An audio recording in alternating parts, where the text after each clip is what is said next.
saw something very interesting. I don't know about you. On the back of our signs it says, please remember you may be on DC TV right now.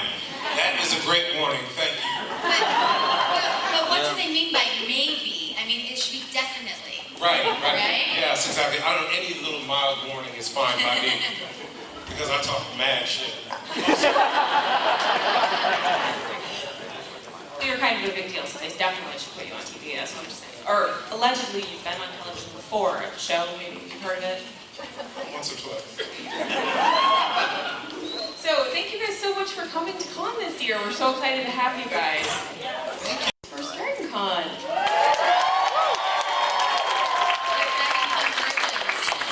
Be gentle. No, don't be. Just let's joke. It's rude. We like to joke there. That's how we But yeah, I would love to walk around as Wonder Woman.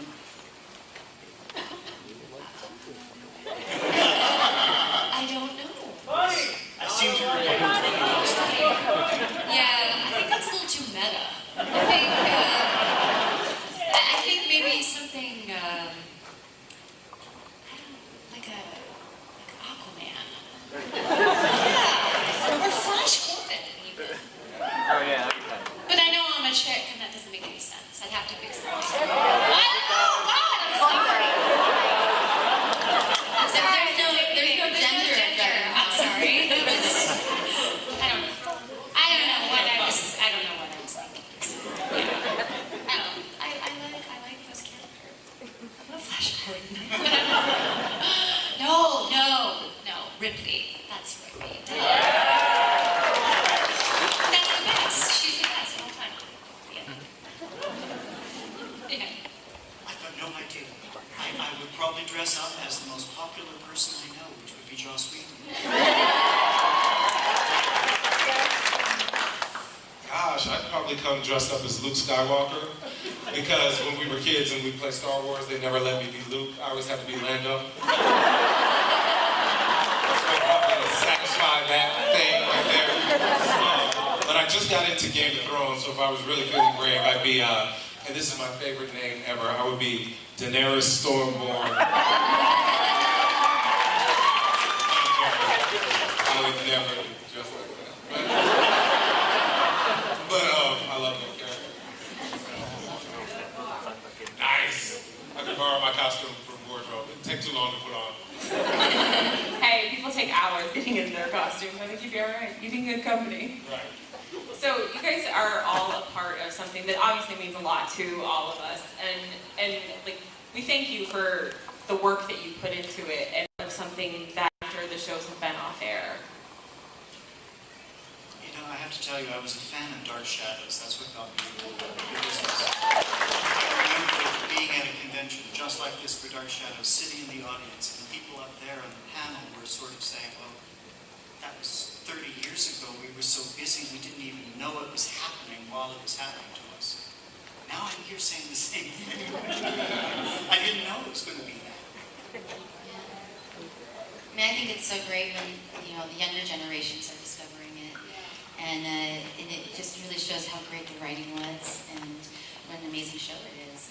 And I'm happy to, I would, you know, 30 years from now, I still hope I'm alive. And I'm still talking about it. Absolutely. I'm going to be very corny because I'm a very sentimental and earnest type of person. But I will say this, in this business, you know, as an actor, you know, there's so many ups and downs, and there's so much that we all go through, you know, in every aspect of the business, honestly. Finding jobs, keeping jobs, you know, the whole deal. So I've never really understood what success meant in this business, but I will tell you, I never feel more successful than when a family comes to my table at one of these and says, you know, we know you from Angel, but the kids know you from Agents of S.H.I.E.L.D. That's when I feel like I really accomplished something. So. Yeah.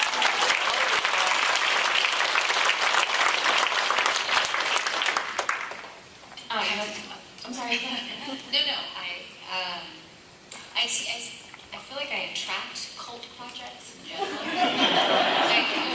No matter what I seem to do, they all end up being very fanatical based. And then I'm also on You're in Uncle? X-Files and Star Trek. Come on. I mean, yeah, they're my happy places. I alternate between, of course, in Battlestar Galactica, but I can't binge watch that over and over again because it makes me so sad. I feel like I'm just messed up for a week every time I watch that whole show. But it's nice being on both sides. When I was growing up, I was always a big fan of these shows, and then I'm a part of shows that people are also fanatical about. It's weird to be at the same time. I'm still part of them, and I'm still the fan. It's a nice little marriage. I'll tell you one thing that was interesting was watching the internet grow with us. And at that point, it was the first time ever that I realized actors and crew members could interact with the fans through the internet with a coded thing. People knew it was really you they were talking to. That changed the game. That was amazing. And you were a verified Twitter before verified Twitters existed. True. That bronze board was really helpful. Well, that was exactly what I was going to say, because back in that day, if you wanted to know what people were thinking about the episode that just aired, you had to go to the bronze board because there was no Twitter at that point. Now, if you want to, see people say mean things about you, you just go to your own site. It's so much easier. Thank God for technology. People can hate on you immediately. So this one is actually for Todd. So I don't know if all of you are aware of the amazing work that Todd did on Buffy. We have 2 makeup panels with him later this weekend, but oh my God.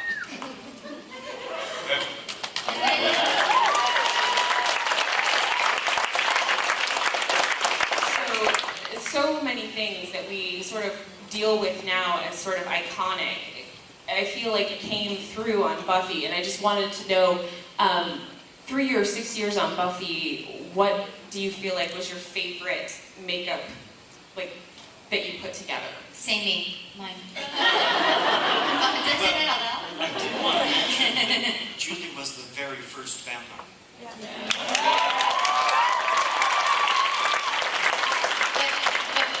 I was the test monkey. I'm talking the very first. Yes. On the presentation before we did the show. That was my test vampire. Absolutely. I don't think it's possible to say that there's a favorite when you're looking at 6 years, 5 days a week, 14 hours a day, pumping out monsters. I don't even remember half of them. I would say that what appealed to me about the job, and the thing that I love the most, is being able to do beauty and prosthetics back to back all day long, stretching every skill level that I had. Buffy was like that. You got a script, you got this list of things, and it didn't matter if you were in the middle of a Neanderthal and it was time to do Emma's beauty makeup. Emma sat in your chair, you did the beauty makeup, that went to set. Then the Neanderthal got finished, you went to set. It was constant, just constant. I love that. And period makeups.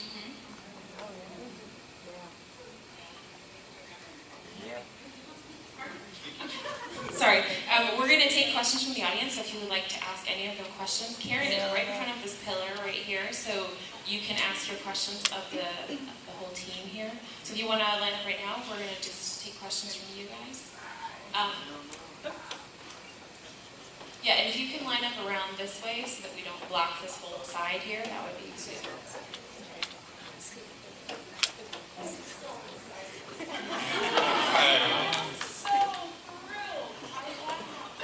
Here, I have not seen you guys, and I mean, wow. And I'm so glad. I just watched my first Defiance last night. Your first? My first. Yes. Because you were on it, and you're the one who, at DragonCon, when you were here, they asked you about Dexter. And I had never seen Dexter. So you're the one who drew me to Dexter. Awesome. And you guys just have no idea. I mean, I know that you love Joss Whedon, and I think there are generations yet to discover how smart and how wonderful he was to let people grow up and be adults instead of the same old stuff we see on TV. Does he even have a clue how he has changed television and make us immune to stupidity because we just love the characters no matter what they're going through. And Julie, thank you for responding to my tweet on the suit. I'm the one who said your shoes were perfect. And when I got your response,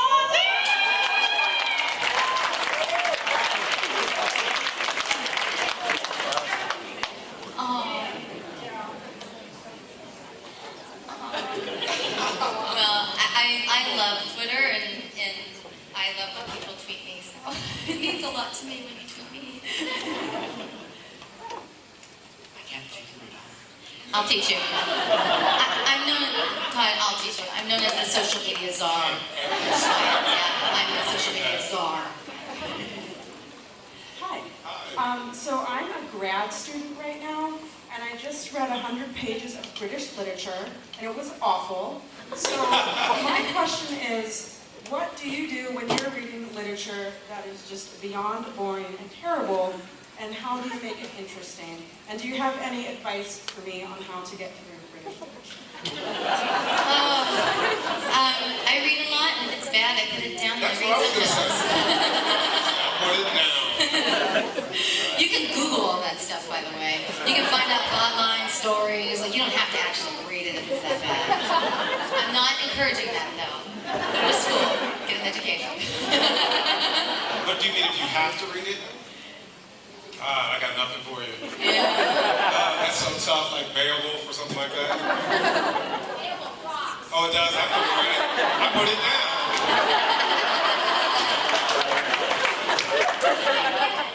Okay, Oh, you know what? I would try.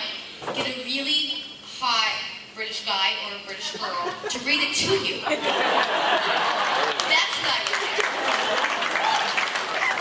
There you go. Yeah, let's have Patrick Stewart read it to you. No, he could definitely make that interesting. Yes.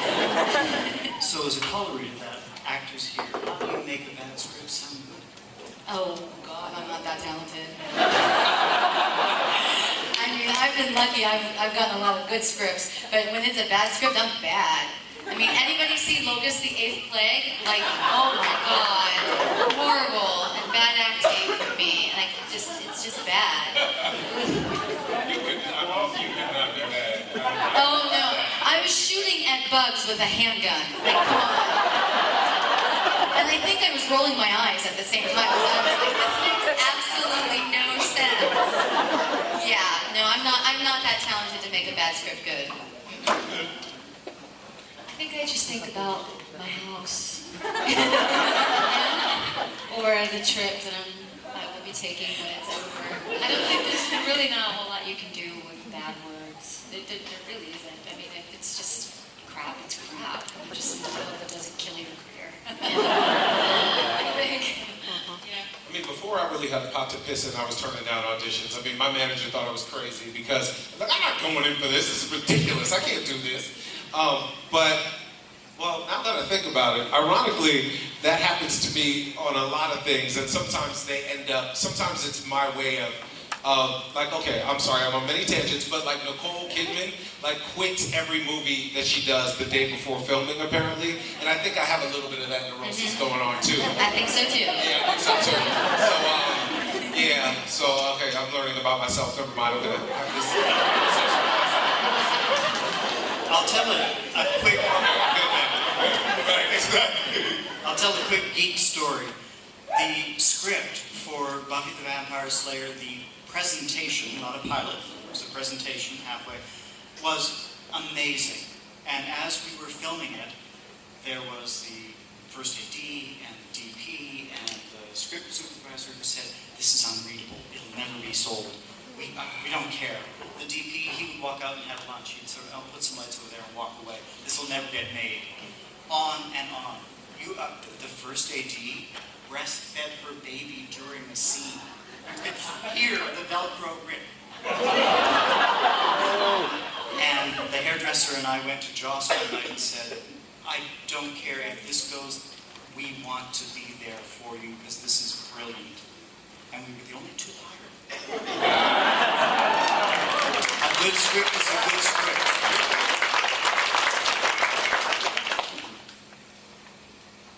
First off, I just want to thank you all for coming here today. It's great to see you. My question is for Julie. You had a really long run as Darla, and your final appearance was appearing to Connor as he's about to sacrifice this woman, and this is after you sacrificed yourself. So I was wondering how the writers pitched that scene to you, and if that was supposed to be our understanding that Darla had actually achieved peace. Yeah, wow, peace. It doesn't take much to pitch me, to go back on the show. It didn't take much. They basically just had to say, like, hey, do you think you could do, and I'd say, yeah, sure. So I was excited to go back and see everyone. I think that in many ways, Darla did achieve a certain amount of peace. I mean, she made the decision to take her own life and save her child. So I do think that she achieved that.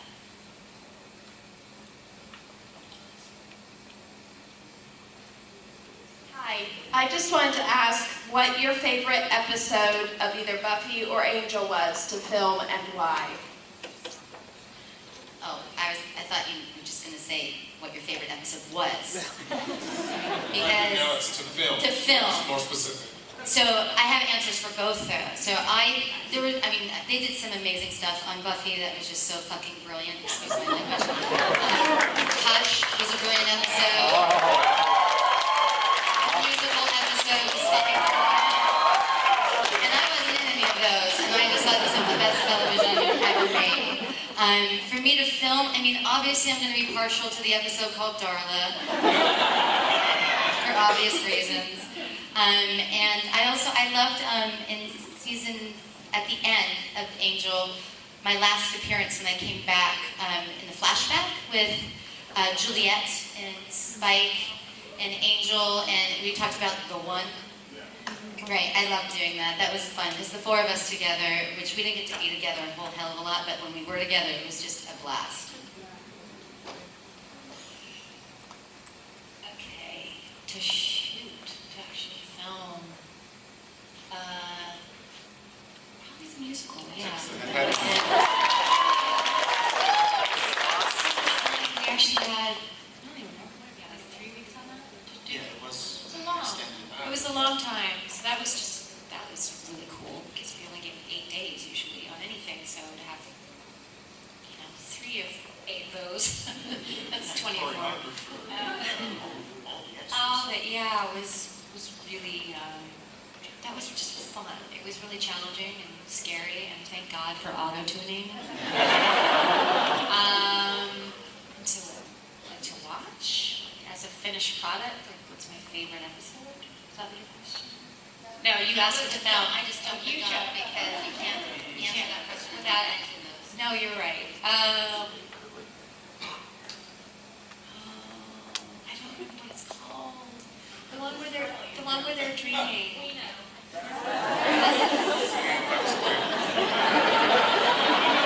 It's faster than Google. Yeah. Yeah. I loved it. I loved everything about it. I hope you guys are at my slideshow. I've got slides that I don't know what they are. I have to tell you,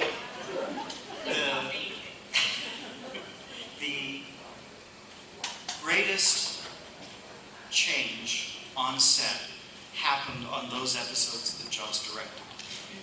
And I have to say that anything that he directed was top notch. There was an excitement amongst the crew that, okay, we're going to do something special now. So, Hush, I guess. Hush was amazing. I often worked 15 hours hours to 18 hours, sometimes 22 hours a day on that show. The Frankenstein makeup took never less than 6 hours before we started a 14-hour filming day. And you would be amazed at how your attitude changes when you have someone special at the helm. And for the same reason, my favorite episode to film was the ballet episode. Because it was awesome because we were all together like every day. Josh was directing it, and I got to kiss Amy.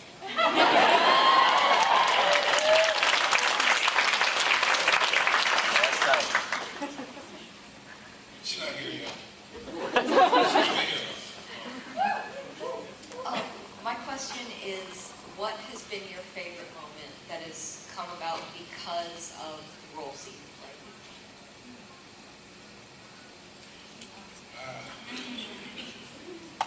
That's a good question.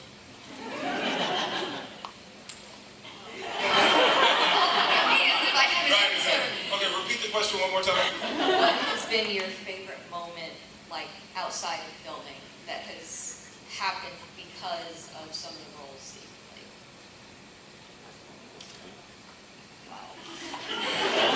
Being invited to DragonCon.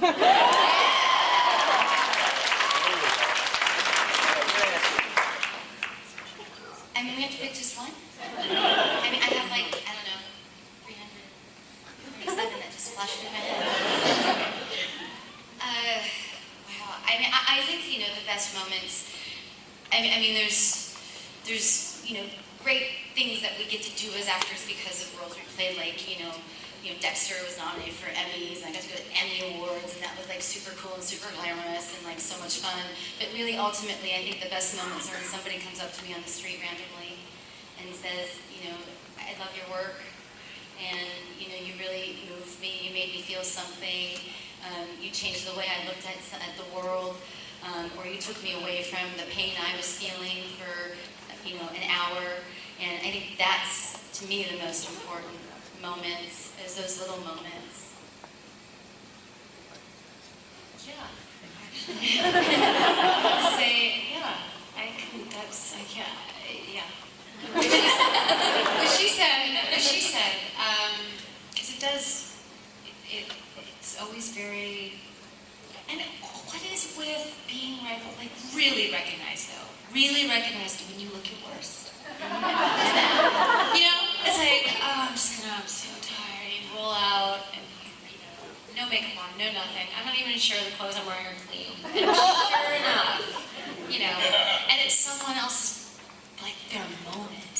Like, you know, oh my God, that episode, or oh, that movie just, it saved me from killing myself. Like, I deserve better than this. Like, I'm so sorry. You know? And that's humbling. That's nice. It's like constantly given this little gift and put in your place at the same time. It's really nice. Do you know what I mean by that? Like, just perspective all the time. That's nice.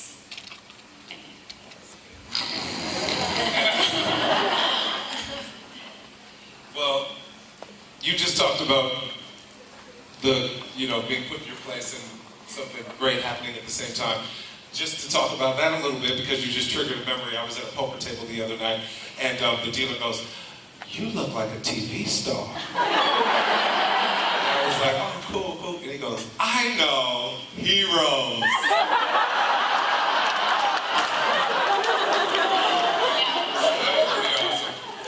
Because if anybody doesn't know, I was not on Heroes. Although the guy who is on Heroes, we actually do look a lot alike. And he doesn't think we look alike, but I know that we look alike because he had a surprise birthday party one time and I showed up late and everybody else surprised. But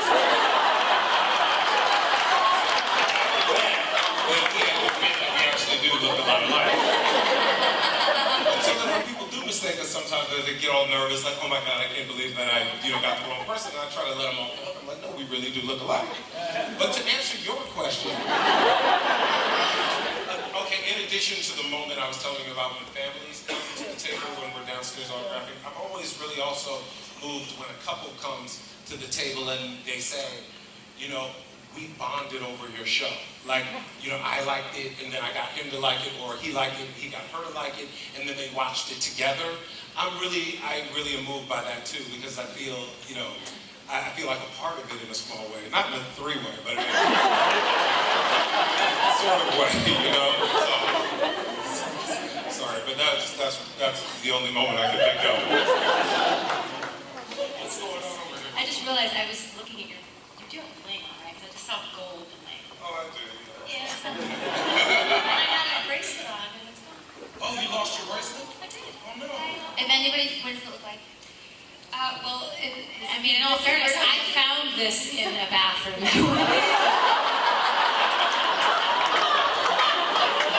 you know, but in my defense, I waited the whole wedding to see if it was still there, and it was, and so I took it. And now let's pay back. It's gold.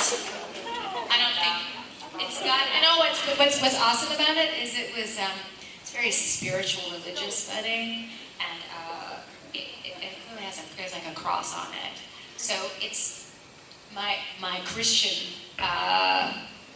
bracelet is so disgusted with having to been on my dishonest arm. It's finally just swapped me. But if you find it, please give it back to me. Do the Christian thing and give it back. I do have a piece of bling my own that I wore today that I don't know if Buffy fans will recognize. Can anyone see it? I don't know what it's called. It's the ring that, throw it here. It's the ring that allows Angel to walk in the sunlight. It's the real one. How'd you get that? How did you stole that one off the set? The props department gave it to me. Hey, I didn't steal it. Okay, like I said, I waited the whole and it was still there. And that's 5 hours. So surely you know your bracelet's missing in 5 hours. Whatever. I was trying to misdirect for you. I know. Anyway. Hi. I'm just such a fan. You guys are all amazing. This is specifically for Emma. So I personally don't think bunnies are very cute, and I just want to know if there's actually an animal that you're afraid of. Oh, sharks. Oh, yeah. No, I don't go in the ocean. Yeah. I'll put, that's a lie. I have gone in the ocean, but I don't enjoy it, and I actually got fired off a movie because I couldn't go in the water. They wouldn't insure me. Yeah. And I'm like, okay, again though, they were supposed to shoot in a tank, that big Titanic water tank, and then something happened with the tank, and I had already said that I can't, I'll have fun. And they did, and I had a near panic attack. The guy's like, you're gonna kill her, get her out of the water, please. And I was just convinced that there were sharks everywhere. It's a thing. Although I love them. I love watching them. I love Shark Week. I love learning about them. I think they're magical creatures. I'm absolutely terrified of them. Beyond terrified. Which is how I know I'll get eaten by one if I ever actually look at it. It'll find me. No, but Sharknado. I love Sharknado. I'm sorry. It's awesome. So bad. So great. But yeah, there's a long-winded answer. Sharks.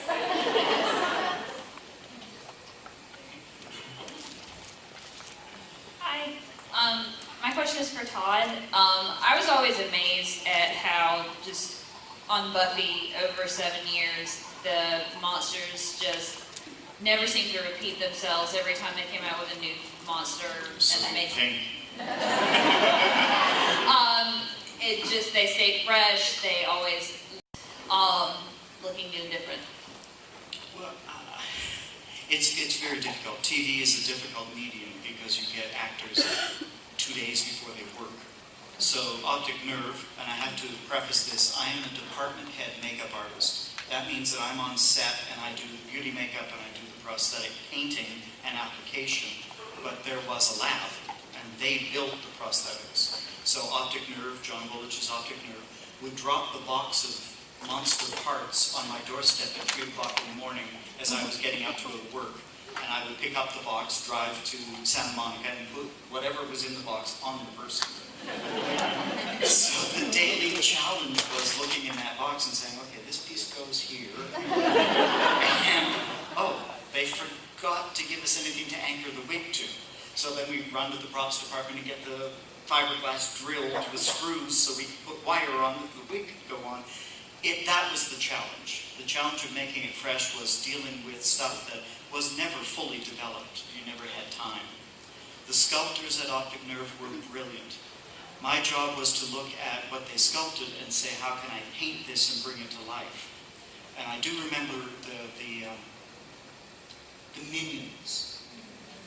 Yeah, the minions, I think that's what they were called. I couldn't figure out how to paint them. I had lost all. That was Glory's. Yeah. And there's a cowl and there's a face, and almost everything was a cowl and a face, and you had to figure out something new to do with it each time. I couldn't figure it out, so I went wandering around one of the stages we weren't filming on, trying to look for inspiration. And I found a rolled up old carpet in the back, and kicked it over, and it had mold growing on it. That's it. And that's, if you look at them, they look like they've got mold growing on their face.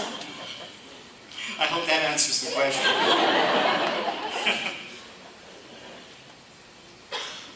Hi, I was just wondering if there was anything on the Buffy Angel shows that your characters didn't do plot-wise that you wish you did. Live. Be human, live, have a heart for a short time, but live, just live.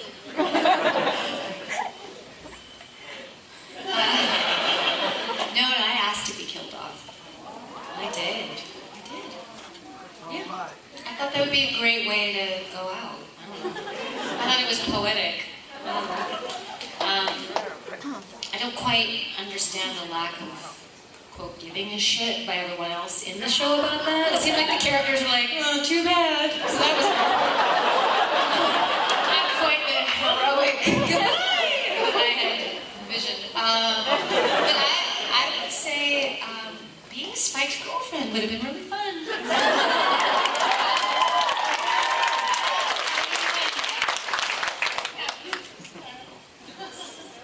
I always thought that Gunn and Lauren should go out on a mission together. I thought that would have been hilarious, but it would also have been fun for me privately because Andy was the most funny person I've ever known. And to work with him closely would have just been a laugh a minute. So that's one thing that I would have wanted to do. Hey, it's such an honor to be here with you guys. My question is for Julie and Emma. How did Joss tell you that you were going to die, and how did you react when you heard it? I already knew. I had the inside track on that one. I didn't know how. Thank you. Yeah, I didn't know quite how that was going to be executed, but it didn't disappoint. Say what? Yes. Yes, I was doing that. So I was geared up. I was ready. It was awesome. I'm sorry, I know it's my mom sad. I was like, yeah, I'm gonna get killed. Anyway, what? What? It's true. Anyway, it was my fault. So don't worry. Darla was always meant to die. She was meant to die in the pilot. Vampire Girl #1, I think. And I remember Joss came to set and he said, we're not going to kill you today. We're going to bring you back next episode. And then I was supposed to die then. And the same thing came to set, we're not going to kill you today. So when they finally did kill her in Buffy, I mean, I just knew she was always going to die. I mean, she had to die. It didn't make any sense. She had to go. What I didn't believe is when they said they were going to bring me back to life. I remember running into David on the Paramount lot, and he's like, Benz, we're bringing you back. And I was like, yeah, right. And he's like, no, we are. And then they sent me the script, and I read it, and I got to almost the very end, and I was like, well, where's Darla? And then I get to the final page, and she's naked in the box. But, she was never meant to stick around. She was always meant to die. But every time they killed me, I will tell you, I took it really hard, and I'd get really upset, emotional, and I'd say goodbye to the crew and the cast, and I'd hug everybody, and they'd give me flowers, but then everybody'd be like, oh, you'll be back next week. And it was true, but I would, every time I'm like, no, this time is it, I poofed. And they're like, you'll be back. So, but I always thought, she was always meant to die. Hi, first I wanted to introduce my son, who's Charles Alexander. I've actually met Deogus before. After Charles Gunn and Alexander Harris. And had he been a girl, he would have been my aunt. So, say hi.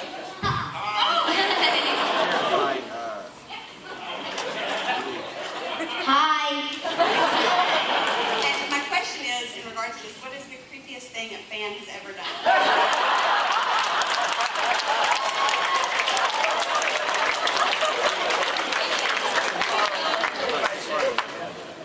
Can't tell that story. Charles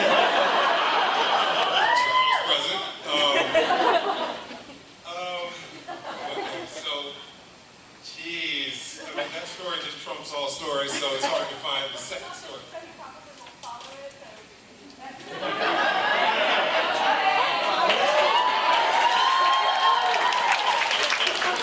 Let's just say, it involved the newsstand, and a woman who was in one of the magazines that you can't access unless you're 18. I mean, it ends there, but it had to do with someone introducing themselves and showing the said magazine at the same time. Yes. I'm so sorry, children. I apologize. I was goaded into that one.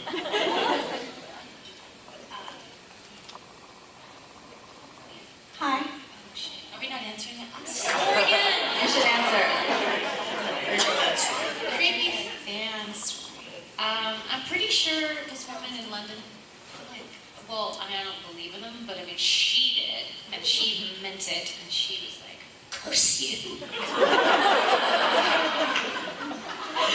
I was just so taken aback by that, and all because I was leaving, and she wanted to buy me a drink, and I just paid, thank you, I'm leaving. Just turned. Aggressively, and it was just the eyes pointing. I was like, oh my God. I'm so glad I didn't let you buy me a drink. Terrifying. God. What? We're not as bad as she was.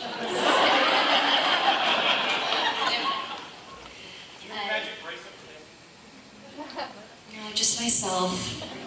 Just my badass aura. Oh, you mean the bracelet that I had just now?